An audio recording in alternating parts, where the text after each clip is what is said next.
इस वीडियो में हम लोग बात करेंगे आर्टिकल 304 के बारे में। ये आर्टिकल बताता है कि राज्यों के बीच में जो ट्रेड होगा, राज्यों के बीच में जो व्यवसाय होगा, जो व्यापार होगा, उसमें कुछ कुछ प्रतिबंध लगाया जा सकता है। ये कैसे? तो यहाँ पर सबसे पहले तो बताया जा रहा है कि आर्टिकल 301 और 303 को अलग कर दो। मतलब कि आर्टिकल 301 में क्या सा कि जो भी ट्रेड होगा भारत के टेरिटरी में, भारत का जगह पर जो भी ट्रेड होगा उसमें कोई प्रतिबंध नहीं होगा।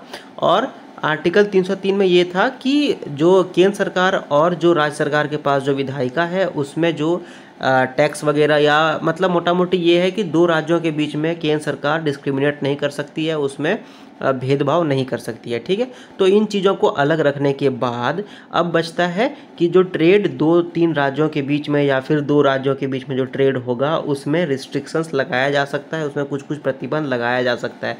क्या है वो? तो जो राज्य है, जिस राज्य में सामान जा रहा है, फॉर एग्जांपल मान लेते हैं कि पंजाब से गेहूं निकल करके आया बिहार में। ठीक है, और बिहार में भी गेहूं का प्रोडक्शन हो रहा है, वीट का प्रोडक्शन तो बिहार में भी हो रहा है और पंजाब से इंपोर्ट हो रहा है बिहार में। तो बिहार क्या कर सकता है उस समय? बिहार जो है वो पंजाब से आने वाला गेहूं पर कुछ कुछ टैक्स लगा सकता है। और जो टैक्स लगाएगा वो क्यों लगाया जाएगा? क्योंकि बिहार के पास भी गेहूं का प्रोडक्शन हो रहा है और बिहार का गेहूं खरीदने वाला कोई नहीं है। तो बिहार के लोगों को बचाने के लिए बिहार अगर चाहे तो पंजाब से आने वाला गेहूं पर कुछ कुछ टैक्स लगा सकता है। ठीक है, अब जो टैक्स लगेगा उसका ये मतलब नहीं कि जो पंजाब का और जो बिहार का जो टैक्स है उसके बीच में भेदभाव किया जा रहा है, या जो बिहार और पंजाब का जो गेहूं है उसके बीच में भेदभाव किया जा रहा है। ऐसा बिल्कुल नहीं होगा। वो इसलिए लगाया जा सकता है ताकि बिहार का जो गेहूं है वो बिक सके और जो पंजाब का गेहूं जो सरप्लस है उसके पास वो पंजाब कहीं और बेच सके, जिससे कि बिहार का जो जनता है उसका पेट वगैरह बच सके, उसका पेट का जो अनाज वगैरह है वो खा सके। ठीक है, और राज्य क्या कर सकता है?